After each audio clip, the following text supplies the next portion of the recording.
plans for me are good. You hold my future. You're working all the time. You're the mountain mover.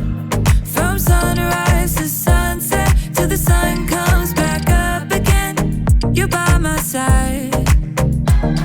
You started a good work in me. I know that you will complete it. You will see it through, yeah. I know that you're still working on me. And everything that you say you'll do, 'cause I believe that you are faithful, oh, you are faithful, oh, you are faithful. I'll trust your every word, 'cause I believe that you're working for my good. Yes, you're committed. From sunrise to sunset, till the sun comes back up again. You're by my side. You started a good work in me. I know that you will complete it. You will see it through, yeah. I know that you're still working on me.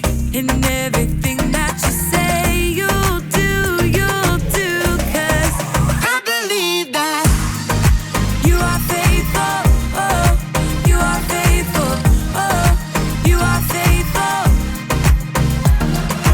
You are my hope, you are my future. You are the mountain mover. You are faithful. You are my hope, you are my future. You are the mountain mover. You are faithful. You started a good work in me. I know that you will complete it. You will see it through, yeah. I know that you're still working on me. And everything that you say you'll do, 'cause I believe that you are faithful, oh, you are faithful, you are faithful, oh, you are faithful, oh, you are faithful, oh, you are faithful.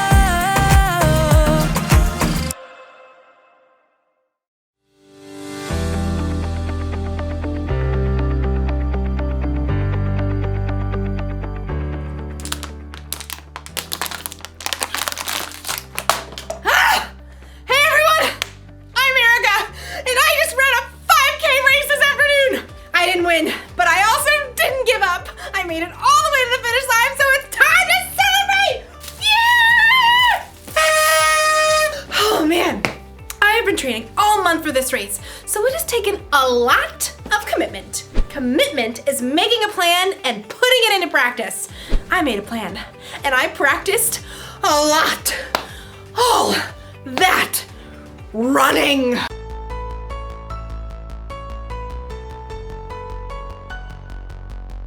And strength training. And even training my brain. For a month, it's like training has been my life. Like, I thought about this race constantly. When I decided what to eat, oh, when I chose how to spend my time.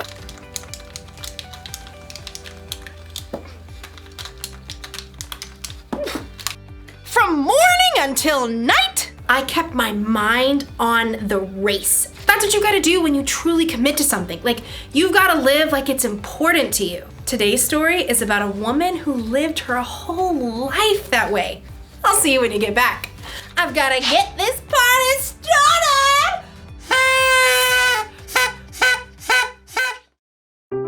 The Bible. It's 66 books of history, stories, letters, and poetry that fit together to form God's one big story. The epic adventure of how He created us and loves us so much that He made a way to rescue us. As we travel through the Bible, from Genesis to Revelation, we discover people who met God and found their lives changed forever. Now, for an amazing story, inspired by the book of Mark, chapter 12, verses 41 through 44. When Jesus rode into Jerusalem on a donkey the week before Passover, the crowds were excited. Hosanna!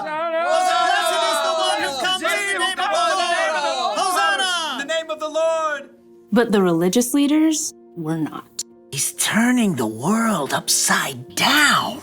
We'll have to fix that, won't we? All week, the religious leaders sent men to try trapping Jesus with trick questions.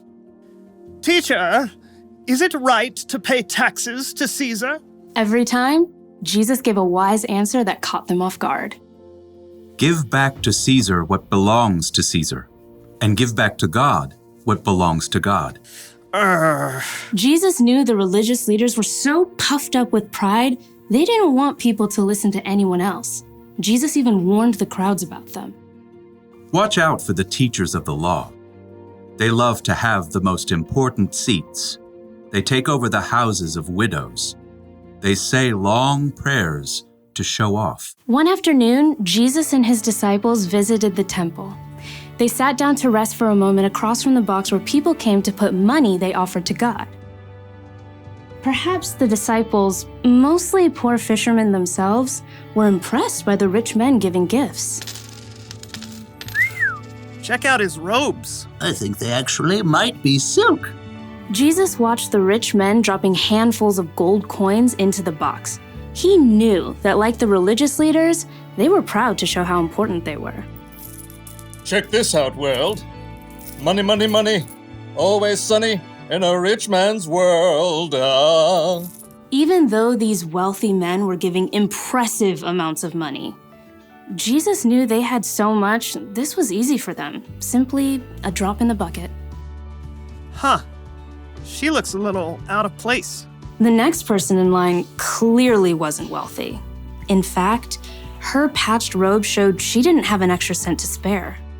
A widow, probably. At that time, if a woman's husband died, she had no way to earn money and often had to live on next to nothing. 2 pennies? How's that gonna help anyone? Jesus was watching the woman too, but he saw something different, something more. Come over here, all of you. The disciples gathered around Jesus. What I'm about to tell you is true. That poor widow has put more into the offering box than all the others. Jesus' friends tried to sort it out. Excuse me, pennies versus gold? You couldn't buy an order of fish nuggets with that. Jesus knew what his disciples were thinking. The others all gave a lot because they are rich, but she gave even though she is poor. She put in everything she had. That was all she had to live on. Oh. When you put it like that. The rich men, like the religious leaders, were concerned with what things looked like on the outside. They didn't want to give in a big way that might force them to change on the inside. But the poor woman, who had almost nothing, chose to give everything. And Jesus saw her heart and knew that her pennies were worth far more than the rich men's gold.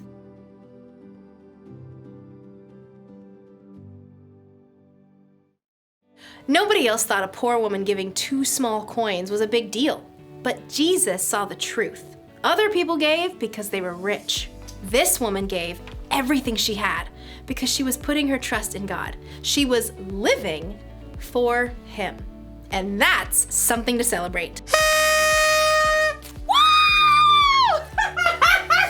Yeah! Living for God is about more than giving money. It's about trying to include God in every part of your day. It's about asking yourself before every choice you make, does this honor God? I could copy my friend's homework or do the work myself, like I'm supposed to. I'm gonna do the work. Or ask yourself, does what I'm about to do show love to others? My friend didn't get me anything for my birthday. Should I get even by giving her nothing? Or should I forgive her?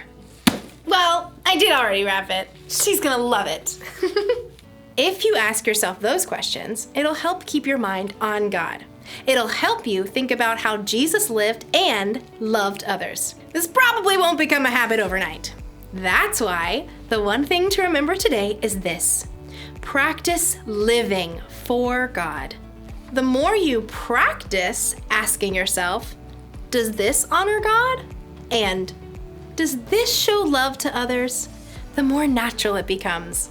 It feels good to commit to something and stick to it.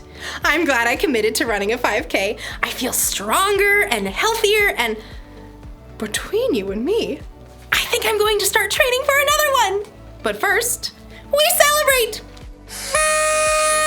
See you around!